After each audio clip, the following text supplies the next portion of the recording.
Om Swastiastu. Halo sahabat religi, kembali lagi di Surya Podcast, suluhan rohani dan layanan. Melaju maju, umat rukun, Indonesia maju. Bersama saya Morina dari Kantor Kementerian Agama Kabupaten Gianyar. Pada kesempatan yang berbahagia ini, Surya Podcast menghadirkan Bapak Ida Bagus Gede Wiratnyana, SPD MAG, di mana beliau merupakan praktisi sekaligus akademisi yang berasal dari Desa Bresele, Kecamatan Payangan, Kabupaten Gianyar.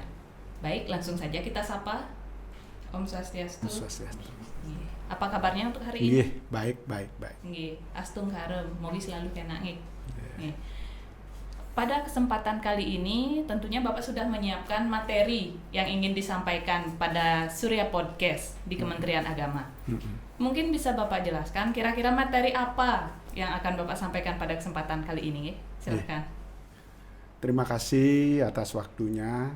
Jadi Tiang utawi saya pribadi merasa sangat terhormat bisa duduk di tempat ini bukan sebagai narasumber, tetapi sebagai informan untuk berbagi tentang apa yang Tiang pernah baca atau apa yang Tiang pernah dengar. Siapa tahu nanti memberikan guna manfaat bagi para mendengar, khususnya umat Hindu di Kabupaten Gianyar, bahkan di Nusantara. Itu cita-cita atau ide yang ingin Tiang sampaikan. Nah, sebelumnya Tiang ingin juga mari kita sama-sama mengaturkan pangastungkara panganjali umat. Om Swastiastu, Om Awigenamastu Namo Siddham, Om Anubadrah Kertawiyantu Wiswata. Jadi topik yang ingin Tiang sampaikan kali ini tidak lain adalah terkait dengan ritual manusia yajna sebagai babak awal dari pembentukan manusia yang seutuhnya secara fisik dan secara spiritual. Jadi topik yang Tiang ingin sampaikan, mungkin ini topik yang sudah umum, tapi Tiang ingin mencoba dari irisan yang berbeda. Jadi topiknya adalah Garbhodana Samskara, yaitu upacara megedong-gedongan yang tidak lain merupakan pendidikan prenatal. Kita iris dari kajian teoekologis dan teoantroposentris. Jadi teoekologis itu tidak lain adalah ketuhanan yang berbasis pada kearifan alam, jadi memuliakan makhluk hidup yang ada di sekitar kita.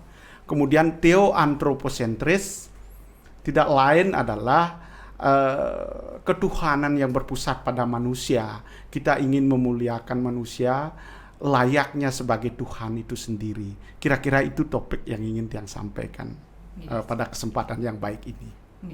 Sangat menarik sekali sepertinya kali ini. Kemudian bisa Bapak jelaskan kepada siapa ritual Garbhodana Samskara ini dilaksanakan dan kira-kira kapan waktunya? Ya, itu baik sekali. Jadi secara irisan filsafat keilmuan kita kan berbicara kepada tiga hal. Yang pertama kita membicarakan bentuk dulu secara ontologi, kemudian proses adalah epistemologi atau epititem, yang terakhir adalah aksiologi, manfaat atau kegunaan dari apa yang kita lakukan. Nah, Garbhodana Samskara ini diperuntukkan, dilaksanakan untuk seorang ibu yang sedang mengandung. Jadi ibu yang sedang maternity, di mana usia kandungannya itu sudah mencapai 6 bulan. Minimal mencapai 6 bulan atau 210 hari. 210 dari angkanya itu 21 dan 0 itu angka 3. Jadi kesempurnaan fisik yang difokuskan, di mana seorang janin di dalam rahim itu sudah memiliki kepala yang sempurna, badan yang sempurna, tangan sempurna, kaki sempurna. Pada saat itulah upacara ini dilakukan. Jadi Garbhodana Samskara ini dilakukan ketika seorang ibu dalam keadaan hamil berusia 210 hari atau 6 bulan. Jadi di situ diselenggarakan kepada siapa adalah kepada seorang ibu kapan ketika ibu itu memiliki usia kehamilan 6 bulan. 6 bulan atau Ya, 210 10 hari, betul. Kemudian napi yang sebenarnya melatar belakangi Ya. pelaksanaan ritual niki. Ya. Jadi setiap prosesi pelaksanaan kegiatan beragama tentunya ada ideologi yang melatar belakangi. Tidak ada segala sesuatu datang dari ruang hampa. Jadi apapun yang kita lakukan pasti ada background yang melatar belakanginya. Dari sekian literatur yang Tiang pernah baca, yang pernah dengar juga dari para narasumber yang Tiang pernah ikuti, Tiang bisa kerucutkan ada tiga hal yang melatar belakangi dari prosesi ritual upacara megedong-gedongan ini atau Garba Dana Samskara ini. Ada 3. Yang pertama itu adalah terkait dengan pendidikan budi pekerti. Jadi budi itu adalah panggilan nurani yang datang, yang bersumber dari perasaan yang terdalam. Pekerti itu adalah perilaku yang bisa kita implementasikan secara nyata. Jadi ada panggilan hati nurani yang mendalam yang kita refleksikan melalui perilaku. Nah, itu latar belakang yang pertama. Apa itu? Jadi menyitir kekawin niti sastra Sargah 8 Sloka 3. Di situ disebutkan ringrat pitra ngarannya Pancawida. Jadi setiap orang yang lahir ini biar bisa dirinya disebut pitra nantinya, jadi harus memiliki 5 hal atau 5 kerti, 5 perbuatan yang harus diimplementasikan. Yang hadir, yang lahir ke dunia ini wajib hidup berpasang-pasangan. Sesuai dengan Undang-Undang nomor 17 kalau tidak salah ya, nomor 17 tahun 2019. Ketika seorang anak sudah berusia 19 tahun,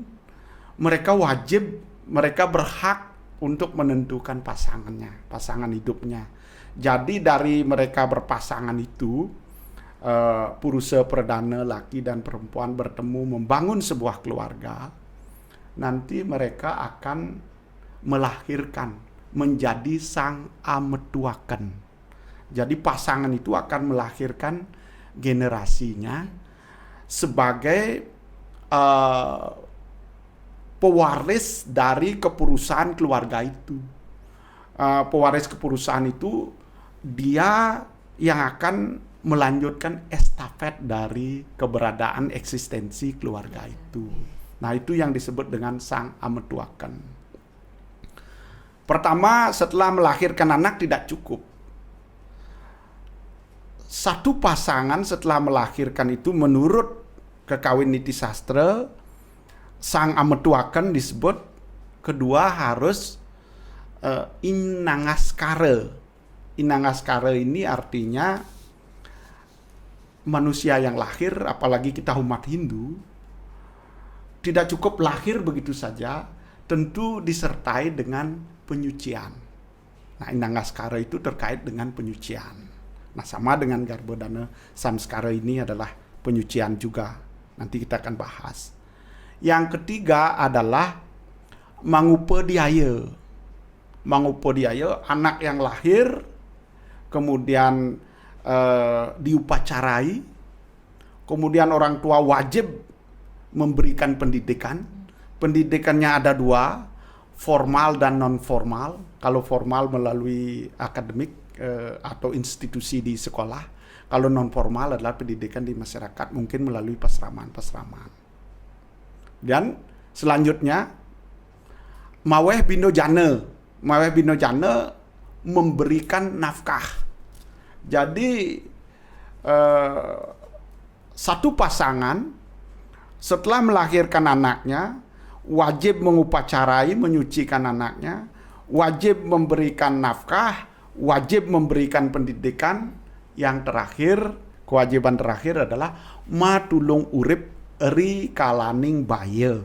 Orang tualah sebagai protektor yang memproteksi keberadaan keluarga itu. Nah, ini terkait dengan Pancawida sehingga nantinya orang tua itu layak disebut sebagai sang pitra ringrat. Nah, ini latar belakang yang pertama. Jadi karena adanya ajaran budi pekerti, sehingga setiap orang terpanggil untuk melakukan merefleksikan ritual ajaran agamanya. Kemudian yang kedua, yang melatar belakangi prosesi upacara ini tidak lain adalah adanya penyucian. Penyucian itu terkonstruk juga menjadi dua. Ada penyucian secara fisik. Kalau tubuh ini dibersihkan dengan air, kemudian melukat, mendatangi orang-orang suci, melakukan penyucian, itu penyucian secara fisik. Kemudian penyucian yang kedua adalah penyucian fisikis, kejiwaan. Penyucian kejiwaan ini dilakukan dengan membaca tutur-tutur, membaca tatwa-tatwa. Karena dari membaca itu akan refleks nanti dia ke kepikiran, keperasaan, sehingga memberikan sentuhan emosi kepada si pembacanya. Makanya Garba Dana Samskara ini kan proses ibu yang sedang hamil diajarkan membaca tutur-tutur yang lembut, diajarkan membaca tutur-tutur yang banyak memberikan nilai kesejukan, sehingga bayi yang ada di dalamnya juga akan mendapatkan siraman seperti itu. Jadi dilarang membaca horor-horor, menonton film horor juga tidak dikasihkan begitu. Nah, itu penyucian secara fisikis. Terakhir ada penyucian secara spirit. Nah, penyucian secara spirit ini tentu dengan banyak melakukan perenungan, kalau bahasa sekarangnya disebut dengan kontemplasi. Kontemplasi itu bagaimana seseorang itu belajar masuk adventurer dia ke dalam jiwanya, masuk dia adventurer ke dalam jiwanya, menanyakan kelayakan dirinya. Sekarang ini saya sedang berada di mana dan saya sedang mengapa, apa yang bisa saya lakukan, seperti apa mestinya saya. Itu banyak kontemplasi, merenungi ke dalam, sehingga 3 penyucian itu bisa dilalui. Pertama, penyucian fisik melalui pembersihan secara nyata, psikis melalui baca-baca atau mendengarkan wejangan-wejangan. Yang terakhir adalah melakukan sesuatu perjalanan ke dalam diri melalui adventurer. Nah, seperti itu. Nah, itu penyucian yang kedua. Kemudian yang ketiga adalah proses peleburan namanya. Tujuan dari melakukan upacara ini adalah adanya suatu peleburan. Menyitir Menawa Dharma Sastra, di situ disebutkan bahwa satu pasangan ketika dia berhasil melahirkan anak yang disebut dengan suputra, ada 21 keturunan yang bisa terbebaskan. Jadi 10 adalah ke leluhur, jadi bisa menyogok, artinya mendorong leluhurnya lebih mulia karena anak yang suputra itu. 10 ke bawah kepada generasi berikutnya akan diberikan vibrasi penyucian. Kemudian dia, orang pelakunya adalah orang yang ke-21 yang mendapatkan nilai dari apa yang dia lakukan, dari dirinya bisa memerankan sebagai anak suputra. Nah, inilah ide atau yang melatar belakangnya mengapa Tiang ingin menyampaikan bahwa Garba Dana Samskara ini sesuatu yang sangat penting dan menarik untuk kita bahas, karena ini terkait dengan upaya pembebasan 21 generasi. 10 ke atas, 10 ke bawah, kita adalah orang yang ke-21 yang harus mengalami pembebasan itu. Nah, ini yang melatar belakangi. Demikian. Kemudian terkait dengan pelaksanaan ritual di Bali ini kan baik itu yang besar maupun yang kecil tidak lepas kaitannya dengan simbol-simbol. Kemudian dalam upacara Garba Dana Samskara puniki atau upacara menggedong-gedongan puniki, apakah ada simbol-simbolnya? Mungkin bisa dijelaskan nih Kang mengenai maknanya mungkin dari masing-masing simbol yang dipakai ini. Baik sekali. Jadi sangat tertuntun sekali karena ketika kita membicarakan bentuk ontologi pasti kita membicarakan format, simbol, hal-hal yang terkait. Mari kita garis bawahi dulu. Tidak ada agama atau religi, sistem religi di dunia ini yang tanpa menggunakan simbol. Semua sistem religi menggunakan simbol. Apalagi umat Hindu Nusantara khususnya yang ada di Bali. Ini kental, sangat kaya dengan simbol. Mengapa demikian? Karena simbol-simbol itu tidak lain adalah produk budaya, di mana produk budaya itu mendapatkan spirit. Jadi begini, kalau kita singkatnya, dari budaya, karena budaya, agama memperoleh bentuk. Sehingga simbol-simbol itu mendapatkan bentuk dalam bentuk budaya, agama itu mendapatkan bentuk dari budaya. Kemudian karena agama, budaya memiliki makna. Nah, agama mendapatkan bentuk melalui budaya, kemudian budaya mendapatkan makna dari agama. Garba Dana Samskara ini tentu menggunakan banyak sekali simbol. Salah satu simbol itu yang kita sebut mungkin kita sebut juga tantra karena menggunakan bentuk-bentuk atau simbol. Boleh kita sebut sebagai tantra. Kemudian simbol-simbol itu kita bisa sebut juga sebagai yantra. Nah, apa itu? Kan ada menggunakan ritual atau bebantanan. Nah, bebantanan ini terkait dengan kemampuan siapa yang melaksanakan. Ada yang mungkin besar, ada yang kecil, sesuai dengan kemampuannya. Nah, misalnya anggaplah yang keluarga yang sederhana, yang terjangkau gitu. Biasanya mereka menggunakan banten, ayaban, tumpang tujuh gitu misalnya. Sebagai contoh ya. Tumpang tujuh simbol itu terdiri dari pengambian sebagai bau kiwe, peras, bau tengen, kemudian penyenang sebagai uluwati, kemudian gebogan sebagai gulu, kemudian tebasan sesayut sebagai perut, kemudian pras daksina pejati sebagai kepala. Jadi persis bentuk orang yang sedang ditidurkan. Kemudian suku atau kakinya menggunakan segahan mancewarna. Ini juga termasuk simbol Banten. Tetapi Banten ini dia bersifat sangat fleksibel, tergantung dari siapa yang melaksanakan upacara itu.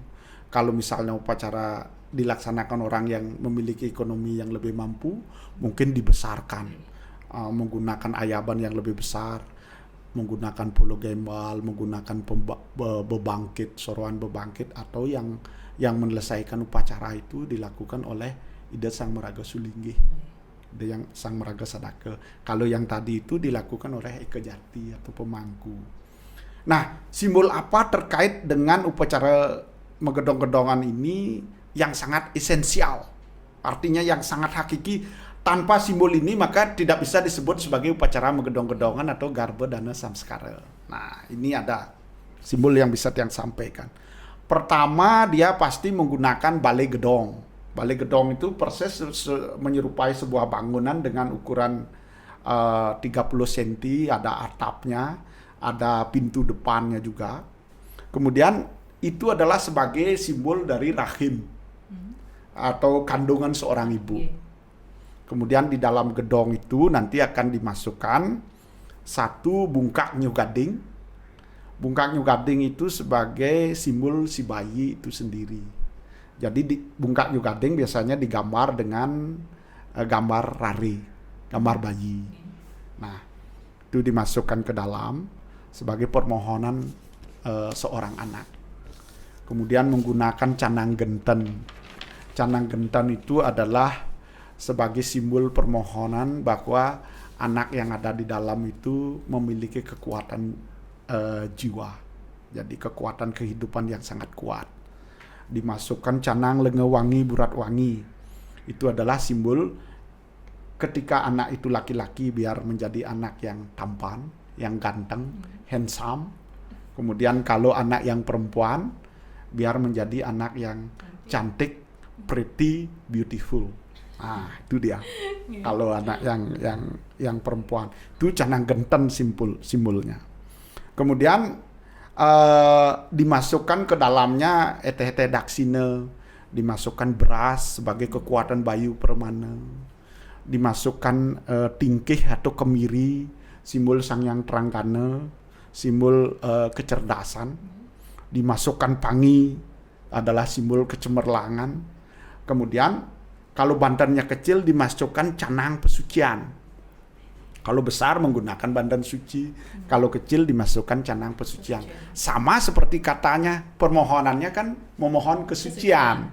Jadi ada elemen penyucian itu menggunakan tepung tawar, lengis mik, kemudian daun dadak mecacak, kemudian sisik dan serbuk cenana. Ini adalah unsur-unsur penyucian. Tujuannya itu adalah menyucikan apa yang ada di dalam kandungan itu. Nah, itu yang masuk ke dalam. Kemudian kalau di daerah Tiang, menurut kearifan lokal di daerah Bresele yang sering juga tiang ayahin dalam berproses upacara itu, biasanya di depan gedong ada juga yang dimasukkan. Di depan gedong paling tidak disediakan ada 3 jenis loloh.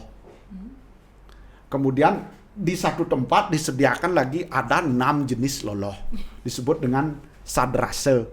3 jenis loloh di awal ini, satu adalah loloh kayu manis. Nah, mungkin kita sitir atau artikan dari katanya, kayu manis itu kan kayu mungkin dianalogikan sebagai pikiran ya. Manis adalah bagaimana seseorang yang melahirkan anak itu agar anak itu nanti memiliki pemikiran yang berseri, pemikiran yang glory, pemikiran yang menyenangkan ya. Itu menggunakan kayu manis. Jadi loloh itu, tetapi secara biologis, secara ilmu tumbuh-tumbuhan itu kan mengandung klorofil yang memberikan nuansa relaksasi di dalam kandungan itu. Nah, inilah kearifan lokal kita yang tidak meninggalkan alam tetapi tetap memberikan nilai yang istimewa di dalam kaitannya dengan ritual itu sendiri. Pertama, loloh kayu manis. Nomor 2 adalah loloh dari gerusan cenana. Jadi cenana itu diasap di sebuah tempayan sampai dia agak berwarna sedikit pekat. Nah, itu juga loloh yang kedua yang akan diminum oleh seorang ibu. Nah, Mbak sebagai ibu nanti bisa disiapkan nantinya. Nah, apa tujuan itu? Kita kenali dulu karakter kayu cendana. Cendana itu mau ditanam di tempat kuburan, mau ditanam di pura, mau ditanam dimanapun, bahkan kita isi kotoran, isi apapun, cendana itu akan memunculkan keharuman terus-menerus tanpa henti.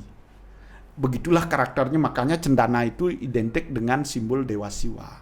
Makanya ide para wiku, para sulingi pasti beliau nganggen gandem namanya. Yang cendana yang dioles kayak itu. Nah, itu adalah identik dengan lekat dengan sifat-sifat siwa. Harapan kita bayi yang ada di dalam kandungan itu memiliki sifat-sifat kedewataan dimanapun dia berada. Dia tidak lekang oleh lingkungan, tetapi dia memunculkan nilai-nilai istimewa. Nah, itu loloh cendana. Kemudian yang ketiga adalah menggunakan loloh wangsuhan mirah. Ada yang menggunakan mirah windusare, percampuran warna mirah yang putih dan yang merah. Ada menggunakan mirah cepake, ada menggunakan mirah delima. Yang jelas menggunakan batu permata. Wangsuhannya, lolohannya itu. Kami bilang di situ sebagai led-ledan. Led-ledan itu kan sesuatu yang diminum. Nah, apa fungsinya? Kalau kita membicarakan soce, kan soce, intan, suci. Ini terkait menjadi satu. Nah, tidak lain permohonan itu adalah intan, eling, ingat, soce, suci. Jadi yang kita cari adalah nilai-nilai kesucian itu sendiri. Itu 3 loloh yang pertama. Nah, sangat menarik. Ini terkait dengan tantrik, ajaran-ajaran kearifan lokal Hindu yang ada di Bali, tetapi memiliki nilai, dan ini yang perlu kita gaungkan dan ini kita perlu bahasakan sehingga betul-betul selain kita menggunakan tapi mengetahui maknanya sehingga upacara itu menjadi sangat menarik. Kemudian menggunakan loloh 6 macam. Di 3 loloh yang pertama ada 3 loloh dan 6 loloh yang menjadi satu wadah juga. Pertama, loloh yang pertama dengan rasa manis. Biasanya memakai tebu yang diparut atau gula bali yang diiris. Rasa manis itu terkait kalau kita maknai simbolnya, memberikan keseimbangan rasa kepada si anak, bahwa ketika nanti anak itu mendapatkan pujian, dia tidak larut dalam pujian itu. Peka terhadap rasa itu. Kemudian yang kedua, ada rasa pahit. Biasanya menggunakan daun pule, atau ada juga yang menggunakan pohon kantewali, ada juga yang menggunakan daun paye. Pahit. Ketika kita maknai pahit dalam hidup ini, kita pasti akan tidak bisa lepas dengan kesedihan. Jadi si anak diberikan pendidikan prenatal, ketika kamu bahagia, kamu tidak larut terhadap sampai jingkrak terhadap kebahagiaan itu, tetapi ketika kamu mendapatkan kesedihan, kamu tidak sampai tapi sedih kingking, larut dalam kesedihan itu. Nah, itu biasanya rasa pahitnya. Kemudian ada menggunakan rasa asam. Rasa asam itu di dalam pergaulan ini kan mungkin saja kita diacuhkan ya. Diacuhkan. Kita juga tidak menjadi merasa kecil hati. Si bayi itu tidak merasakan perasaan yang itu. Kemudian sepet. Kalau masam mungkin menggunakan jeruk atau nenas yang jenis yang mengeluarkan rasa asam, atau lagi jempaluk, apalagi yang sebagainya dan yang lainnya. Kemudian sepet, kalau sepet mungkin menggunakan buah salak. Nah, sepet itu setiap yang lahir ke dunia ini pasti akan dikritik dia. Orang lain akan mengkritisi diri kita. Dalam hidup juga, si bayi itu diberikan pendidikan rasa yang seperti itu. Kemudian ada rasa pedas. Cabai, menggunakan cabai atau menggunakan jahe. Rasa pedas ini terkait juga dengan dalam hidup ini pasti ada orang yang akan memarahi kita. Nah, kita harus menjaga rasa seimbang itu juga. Kemudian yang terakhir adalah rasa pakeh, rasa garam. Jadi rasa garam inilah mewakili semua rasa yang disebut dengan dumolade. Jadi kalau kita 6 rasa atau disebut dengan sadrasa ini sama dengan upacara metatah. Jadi ada rasa manis, rasa pahit, asam, sepet, pedas, dan pakeh atau rasa asin. Nah, inilah dimasukkan nantinya, inilah yang akan diminum oleh seorang ibu setelah meminum loloh kayu manis, setelah minum loloh cenana, setelah minum lad-lad dan wangsuhan mirah atau soce, minum sadrasa. 6 rasa ini untuk memberikan keseimbangan perasaan kepada bayi, memberikan pendidikan kepekaan perasaan kepada si bayi itu sendiri. Nah, ini disimbolkan dengan sadrasa. Begitulah nantinya harapan seorang ibu atau seorang bapak ketika anaknya lahir, dia memiliki anak yang memiliki kepekaan, keseimbangan rasa dalam kelahiran. Sehingga itu yang digunakan. Nah, itu terkait dengan simbol yang ada di luar. Masih ada lagi, Mbok. Masih ada lagi. Ternyata banyak sekali nih King ya simbol-simbolnya sebenarnya. Benar sekali. Karena pokoknya dari spirit agama itu lahir, dia berbentuk menjadi budaya, di situ akan lahir simbol-simbol yang memberikan nilai-nilai di dalamnya. Nah, itu kan baru simbol gedong. Simbol gedong ada 3 jenis loloh, ada 6 jenis loloh, ada yang sudah dimasukkan ke dalam. Itu semua adalah simbol dari rahim atau kandungan itu sendiri. Jadi kandungan ibu itu akan seperti itu adanya. Nah, ini juga disucikan. Kandungan ini disucikan. Kemudian simbol-simbol lagi yang ada dibawa ke tempat pemandian atau tempat ke sungai atau tempat air bersih itu ada lagi. Nah, apa itu yang akan dibawa ke tempat air pemandian itu? Membawa sabit. Suami akan membawa sabit ke tempat pemandian itu. Kemudian si ibu hamil itu akan membawa nasi rare namanya. Nasi rare itu adalah sebuah CD atau kami bilang di Bali tetempeh ya. Tetempeh tetapi anyaman yang di dalamnya itu ada lubang-lubangnya.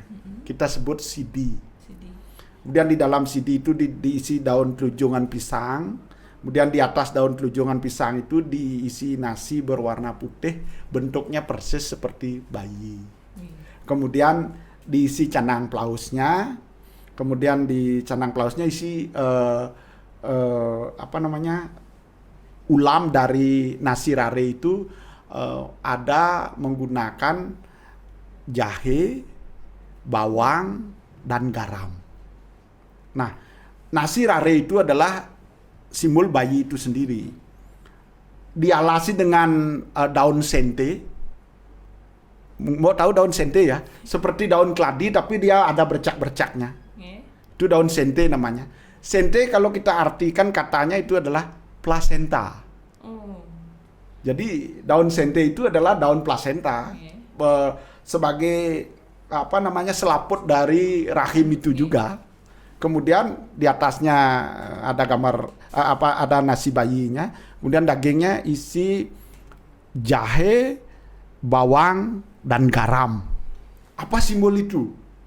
Kalau daun sente adalah plasenta, nasi itu adalah sumber kehidupan. Jadi kita berharap bahwa adanya kehidupan yang abadi. Kemudian ada jahe, bawang, dan garam sebagai ulamnya itu, sebagai dagingnya. Jahe itu adalah simbol panas. Kemudian bawang itu adalah simbol tis. Garam itu adalah simbol dumelade. Dumelade itu mewakili tidak panas dan tidak dingin. Jadi dalam hidup di dunia ini ada nilai panas kalau dalam kehidupan kita emosional. Kemudian ada nilai dingin dalam kehidupan ini, cool ya, diam. Kemudian ada nilai dumelade. Kalau kita kaitkan ke ajaran Triguna, itu tidak lain adalah simbol dari Satwam, Rajas, dan Tamas. Kalau Rajas adalah diwakili dengan jahenya, kemudian Tamasnya bawangnya, kemudian Satwamnya adalah garamnya. Nah, itu nasi rarenya. Sebegitu kita sudah bisa ungkap nilai yang terkandung di dalam. Sabit bentuknya kan persis seperti bulan ya. Setengah bulan itu ya, ketika bulan kecil itu adalah simbol Widya. Simbol Widya. Nasi rare yang dibawa ke sungai itu oleh seorang ibu yang sedang hamil dengan bapaknya membawa sabit. Nanti sampai di sungai itu dihidupkan sebuah lampu kecil yang menggunakan sumbu. Ada sekarang juga menggunakan lampu lilin. Kalau di daerah Tiang di depan Balai Gedong itu kita pasang lampu kecil. Kemudian kalau nasi rare itu di nasi rarenya dipasang lampu. Kemudian apa itu? Nah, ini juga sangat menarik untuk kita maknai. Nah, ketika ini dibawa ke sungai dengan diisi lampu, bapaknya membawa sabit sampai di sungai, pasti setelah melakukan doa-doa, pasti membersihkan saluran parit itu. Parit itu dibersihkan. Jadi jalan air itu dibersihkan. Setelah jalan air itu dibersihkan, lampunya itu dihidupkan, lampu nasi rare itu dihidupkan. Apa definisi lampu itu? Nah, ini kan perlu kita bahas juga. Nah, setelah yang baca beberapa sumber, ternyata ada kita temukan. Umat Hindu setiap ritual menggunakan lampu, menggunakan penerangan-penerangan yang digunakan oleh umat Hindu, ternyata sudah ketemu jawabannya. Menyitir ke kawin Ramayana, Sarga Tiga disebutkan di situ kalinganing sastra suluh ikang prabe. Jadi di dunia ini ilmu pengetahuan itulah semestinya menjadi penerang. Kemudian di Kekawin Niti Sastra Sarga 2 Sloka 5 juga disebutkan Nore anemitra mangluihi wara guna maruhur. Tidak ada sahabat yang lebih istimewa selain ilmu pengetahuan itu sendiri. Kemudian di Kekawin Niti Sastra Sarga 4 Sloka 1, Widya Sastra Sudharma Pinaka Dipan Ikanang Tribuana Pinaka Dipaning Tribuana. Jadi ilmu pengetahuan adalah sebagai sumber pelita penerangan di 3 dunia. Nah, itulah esensinya dari penggunaan lampu yang sebutkan tadi. Baik lampu itu ditaruh di depan balai gedong ataukah lampu ditaruh di Nasirare.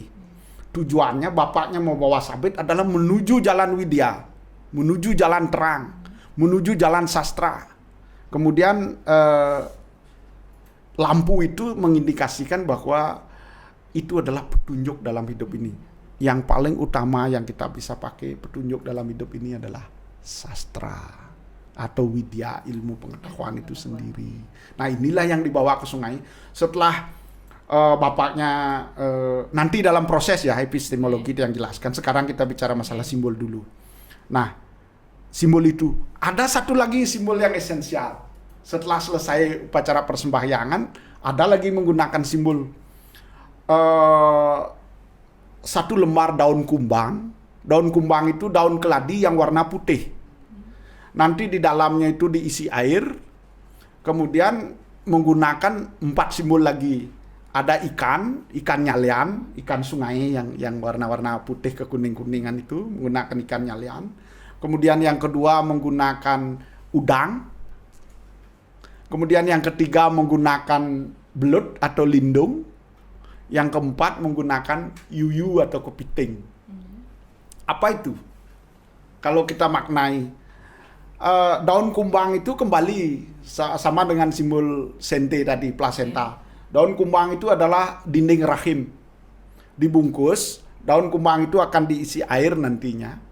Setelah isi air, isi ikan nyalian itu adalah simbol air ketuban. Simbol air ketuban. Udang itu adalah simbol darah. Kemudian belut atau lindung, simbol lendir. Kalau bahasa Balinya kita sebut dengan lamas. Kemudian yang terakhir adalah yuyu atau kepiting adalah simbol ari-ari. Nanti ini akan dibungkus dalam daun kumbang, seluruhnya adalah sebagai simbol kandungan itu. Nanti yang laki akan menumbuk dengan ditusuk dengan gelanggang pakai tieng gading atau tieng kuning.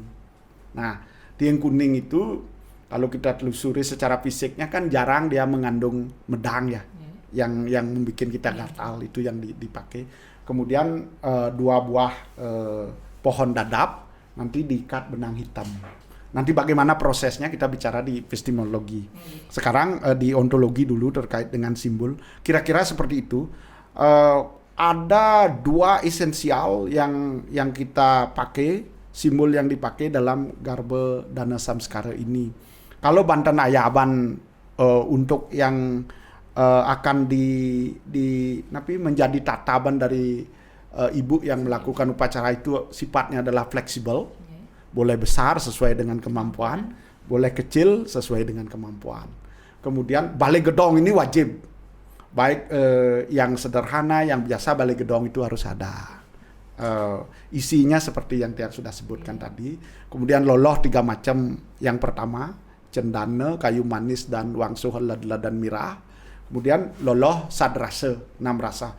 Ada juga sumber yang pernah mengasih tahu, karena ketika kandungan umur 3 bulan pun mestinya harus sudah ada upacara yang disebut dengan upacara ngerujakin, memberikan asam kolak pada si ibu. Tetapi kalau di desa Tiang Nike, karepan lokalnya diambil sekali megedong-gedongannya, diberikan 3 loloh itu termasuk 6 rasa tadi.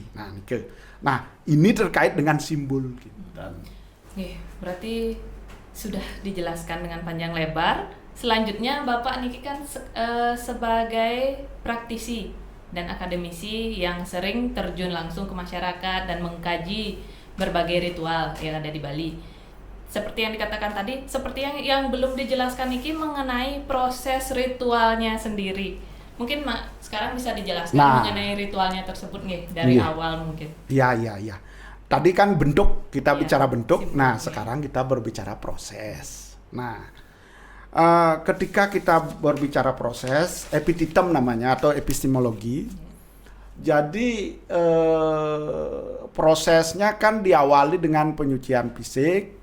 Tadi ada nasi yang dibungkus nasi rare itu dibawa itu ke sungai oleh seorang suami dari ibu yang mengandung itu dan ibu yang mengandung dia pergi ke sungai.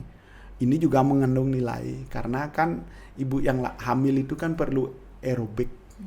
Ini padahal gerakan tidak sadar tetapi menguntungkan bagi seorang ibu. Karena upacara itulah yang memaksa dirinya untuk berjalan ke sungai. Okay. Jadi ibu itu jalan dia latihan otot ke sungai. Setelah sampai di sungai biasanya ibunya merendam ring tebenan di hilir dari sungai itu. Bapaknya membersihkan parit-parit itu. Nah, itu adalah sebagai simbol pendekatan antara makrokosmos semesta dengan mikrokosmos. Jadi semoga proses maternity itu, proses persalinan itu lancar. Karena sungai itu dianalogikan sebagai lubang rahim yang akan dilalui oleh seorang bayi itu sendiri, benar sekali. Nah, kemudian setelah dibersihkan parit-parit itu, nah di awalnya pasti dengan doa. Kalau mungkin bawa upacara, pasti dilakukan upacara dulu sebelum melakukan sebagai permohonan izin kepada beliau yang berstana di tempat itu, di pemandian itu.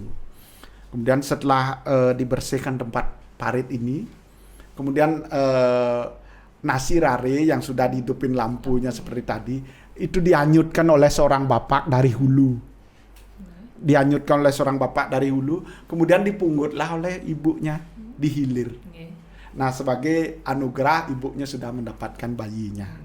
Nah, masalah mandi bersih-bersih di sungai itu ibu yang akan melakukan sesuai dengan bagaimana tatanannya, itu kita tidak perlu jelaskan. Kemudian setelah ini nasi rare ini dibawa pulang oleh ibu dan bapaknya pulang. Baru akhirnya dilangsungkan ritual di rumah.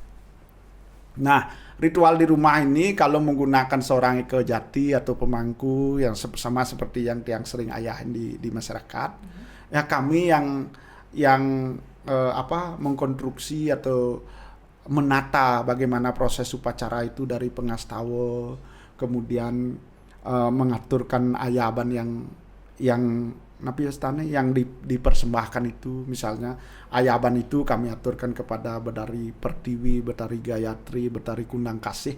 Jadi dewa-dewa yang akan merestui dari keberadaan kandungan itu kami aturkan dulu kepada beliau.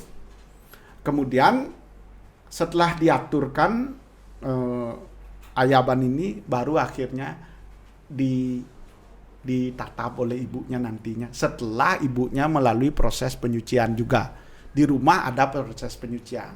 Selain Nah, sungai tadi, ya, di di juga rumah ada proses penyucian.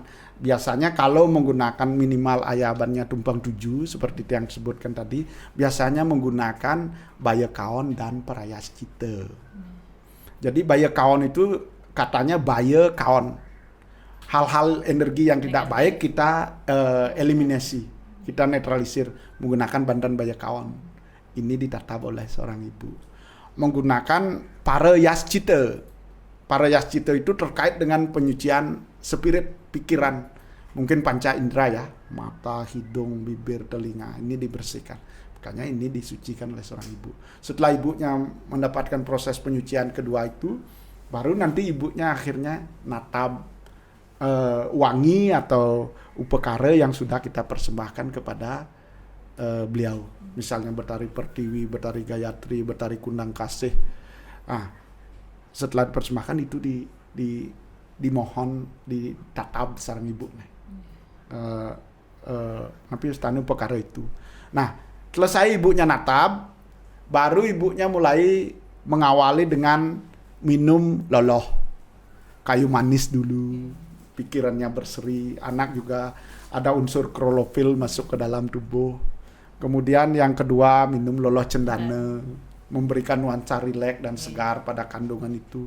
Kemudian minum air mirah, kemudian minum lolos sadrase dari manis, pahit, asam, sepet, lalah, pakah semua dicampur. Nah pada saat itu kalau Tiang sebagai praktisi di lapangan, nah di situ kita sering berikan masukan nasihat kepada ibunya. Tolong melihat, tidak serta-merta melihat dengan tatapan-tatapan yang tajam, melontarkan kata-kata perlu pelan. Kemudian di situ ditekankan kembali pesan jangan sampai menonton film yang horor, jangan mendengarkan orang yang berkelahi, hal-hal yang membuat kejutan-kejutan secara spiritual mohon dihindari. Termasuk suaminya juga kita kasih tahu, biasakan bercerita kepada istri sebelum tidur.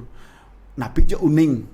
Kalau bisa, artinya bayi yang di dalam itu dia sebagai internal hard disk atau black box dia yang merekam dari aktivitas kedua orang tuanya itu. Jadi apapun dia akan merekam itu, dan rekaman itu tidak bisa direkayasa.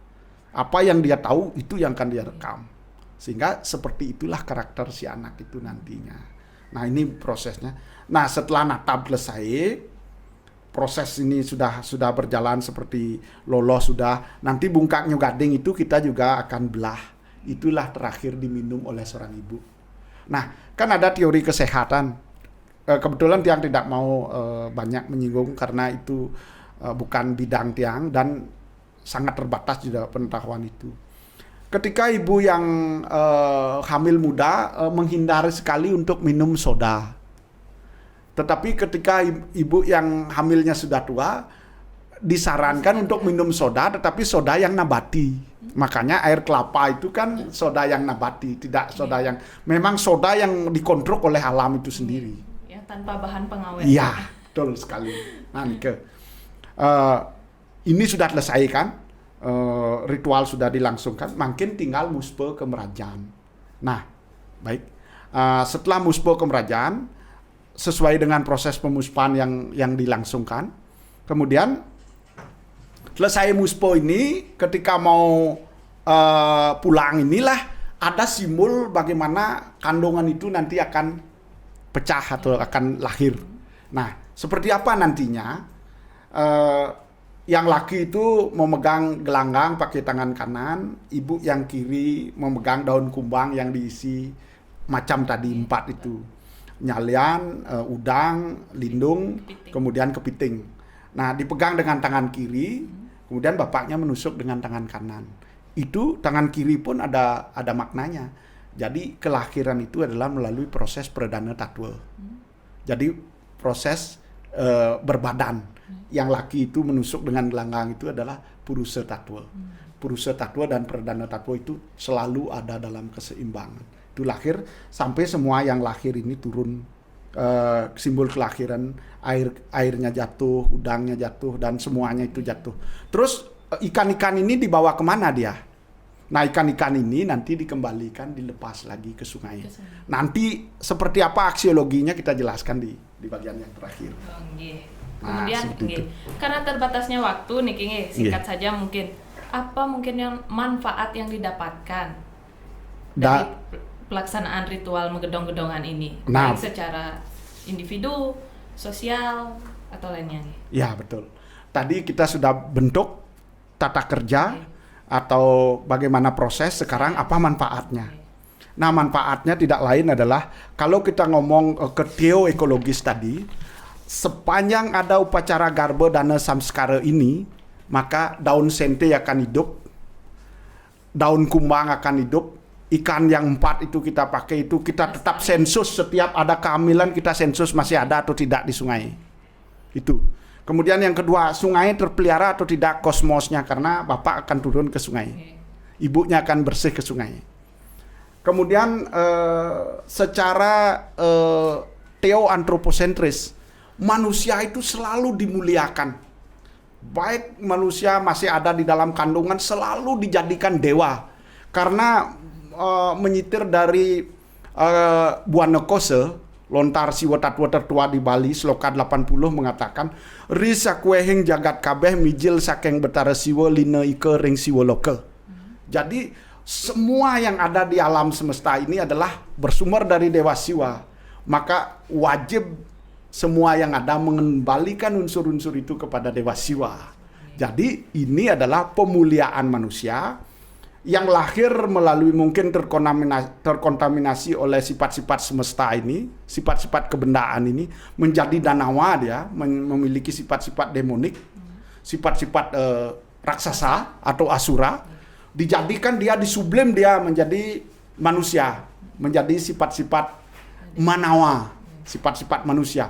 Dari sifat manusia pun tidak dihentikan lagi, masih dilanjutkan lagi berevolusi, disublim lagi menjadi sifat-sifat madawa, sifat-sifat Tuhan.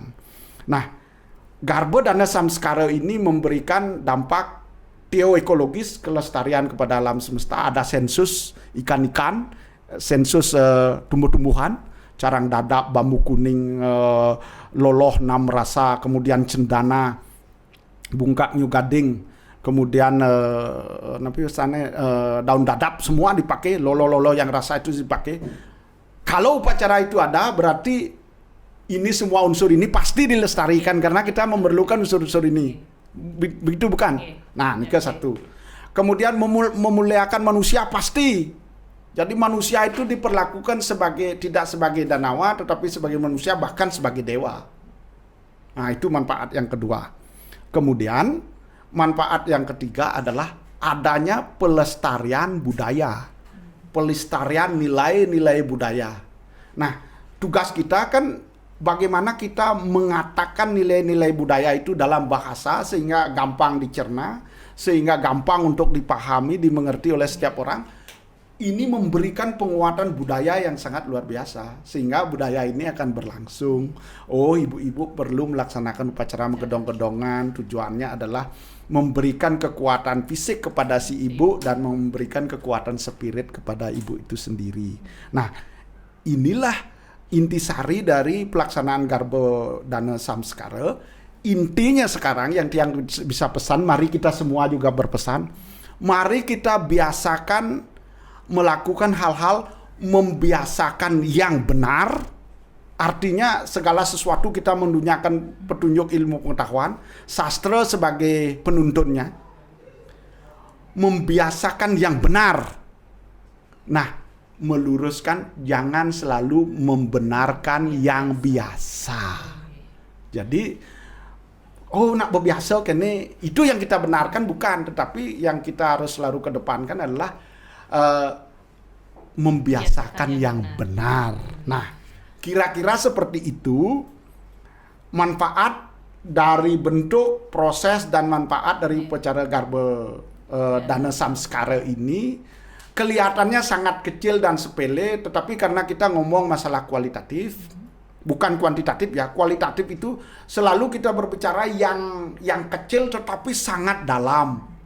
Nah, terkait dengan ritual keagamaan kita yang ada di Bali, inilah seperti yang selalu mesti kita harus gaungkan. Kita berbicara kecil, skopnya kecil, tapi dalam sampai ke akar-akarnya. Kira-kira demikian, Mbok ya. Suksema Niki. Terima kasih sudah mau berbagi dan hadir di Surya Podcast pada kesempatan kali ini. Karena terbatasnya waktu, semoga kita dapat bertemu lagi di kesempatan lain dengan mungkin materi yang berbeda tentunya, nggih. Nanti bisa kita lanjutkan, mungkin siapa tahu kalau ada anugerah kita bisa lanjutkan, kan baru dari hamil, kemudian lahir 12 hari, 42 hari, kemudian 210 hari satu oton, kemudian tumbuh gigi, tanggal gigi, itu masih banyak rangkaiannya. Jadi ada lubang yang menganga yang kita bisa bahas, atau nanti Mbok bisa kontak ke narsum lain melanjutkan dari ini, mungkin narasumber kedua bicarakan ininya, narasumber ketiga bicarakan. Nah, segitu yang bisa Tiang sampaikan, selebih-lebihnya tidak ada, sekurang-kurangnya mohon maaf. Tolong dimaklumi karena ini kesempatan untuk sharing. Tiang bukan narasumber karena tidak sampailah kepada hal itu. Informan ya, tahu sedikit, mari kita bagi. Berbagi. Suksema, terima kasih. Sahabat religi, demikianlah Surya Podcast kita pada kesempatan kali ini. Semoga apa yang Bapak sampaikan dapat bermanfaat bagi kita semua. Saya meminta maaf apabila ada kesalahan, dan Surya Podcast kita kali ini saya tutup dengan para mesanti. Om Om Santi Santi Santi Santi Om.